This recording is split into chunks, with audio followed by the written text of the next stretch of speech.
Now we're going to move on to a new topic. Our aim here is to try and understand the number e. So the number e is a bit like the number pi in that it cannot be expressed as a fraction, and the number itself goes on and on and on. It doesn't come to an end. So the number e here occurs when we try to differentiate something like y equals a to the power of x. You see, when we first started out with calculus, we were trying to differentiate y equals let's say x squared here. So we would set up 2 points a and b here and try to get the point b to move closer and closer towards a. That would then lead us to this, and then we moved on to y to the power of 3. Well, again, we would set up the points A and B here and try to get the point B to move closer and closer towards A.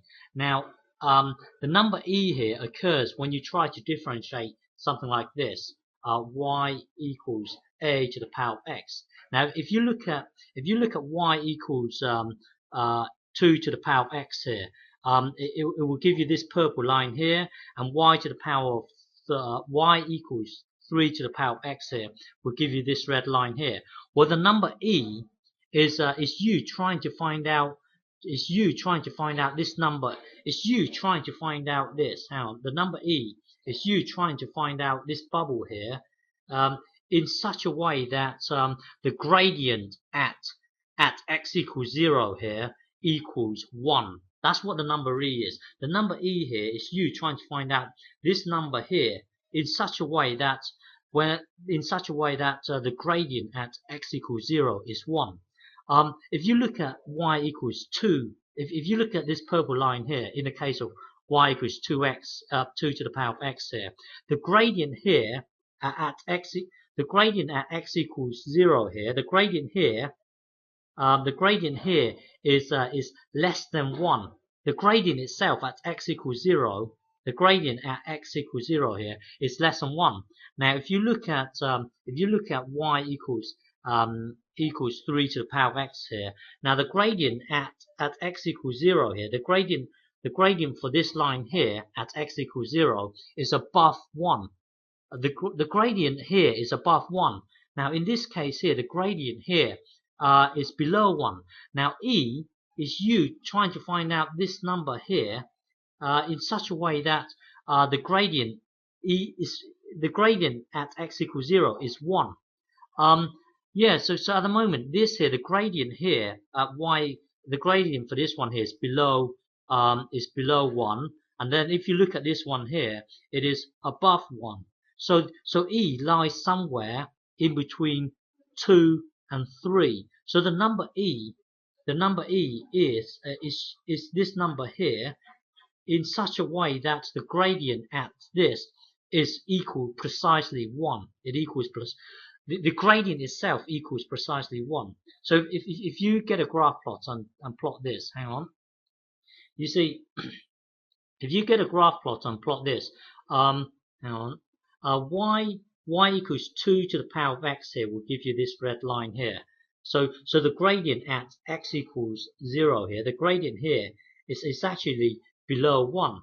Now looking at this one here, the gradient here is above 1. So you know e must lie somewhere in between 2 and 3.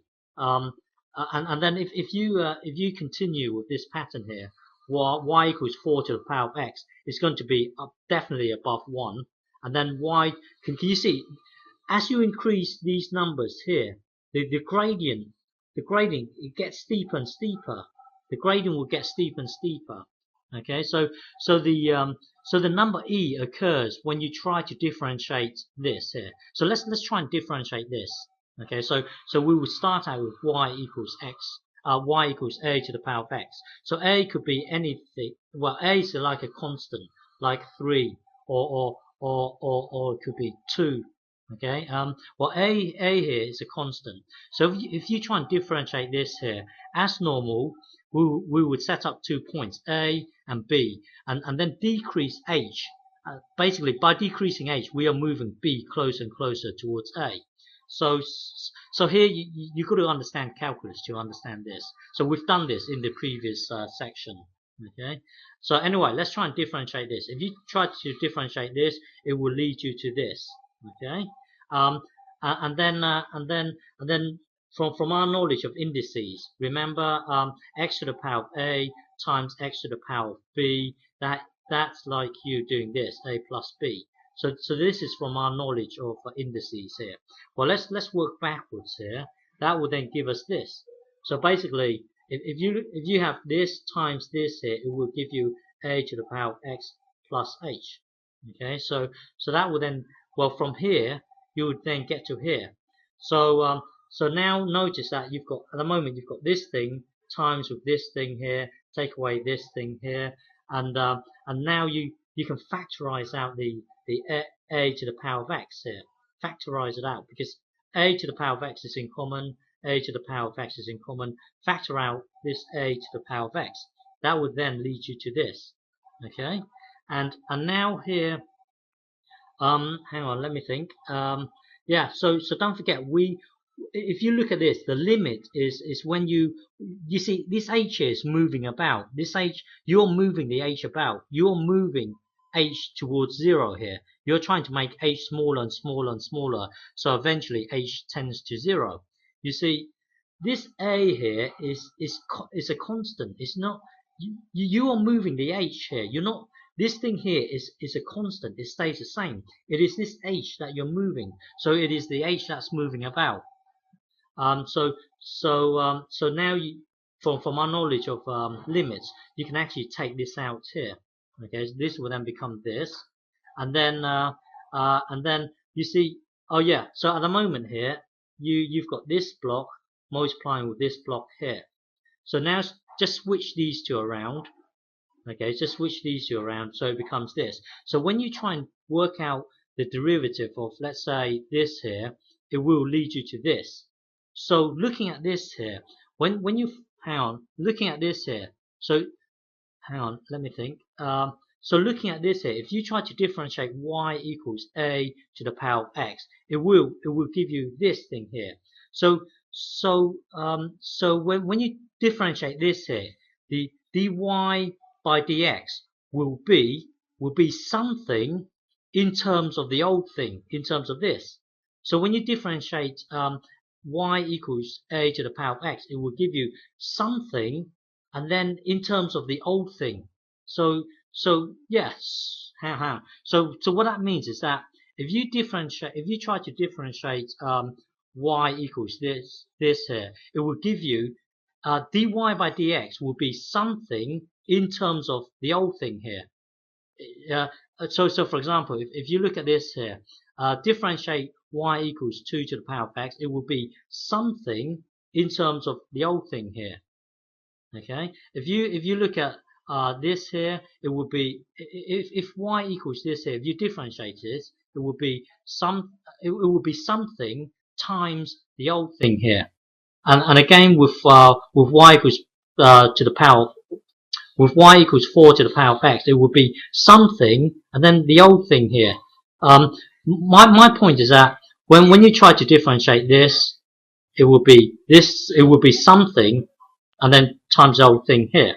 Okay, so hang on. So when you have y equals this thing here, if you try to differentiate this, it will give you this. Now E is you trying to find out this. Okay, E is, hang on, I don't expect you to understand to fully understand this. You really need to sit down and think about this. E is you ignoring everything out here, and E is you trying to find out this number here, A.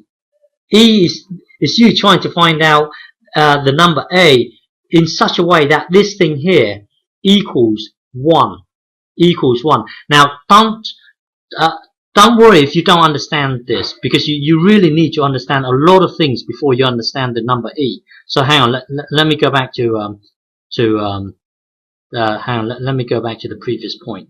So E occurs when you try to differentiate this, and again, all this here, I don't expect you to fully understand this. By the way, you need to master a lot of skills before you fully understand this. Hang on. So let's E E occurs when you try to find out the derivative of this here. So we would then set up 2 points A and B, and then blah blah blah here. Okay, and again, I don't expect you to fully understand this. You need to master a lot of skills in order for you to get to this stage here. So E is you. Hang on, E is you ignoring everything out here, and E is you trying to find out this A here, such that this box here equals 1. So in short, hang on, bear with me. In short, E is you trying to find out a number in between 2 and 3 here, such that the gradient at x equals 0 equals 1. Okay, it's you trying to find out. E is you trying to find out this bubble here, such that the gradient is equal to 1. Okay, because at the moment, this thing here, the gradient here is less than 1. And looking at this here, the gradient is above 1. So E is somewhere in between 2 and 3.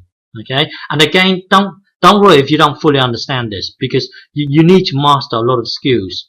But before we truly understand this number E, at the moment you do not understand what the number E is, what it truly means.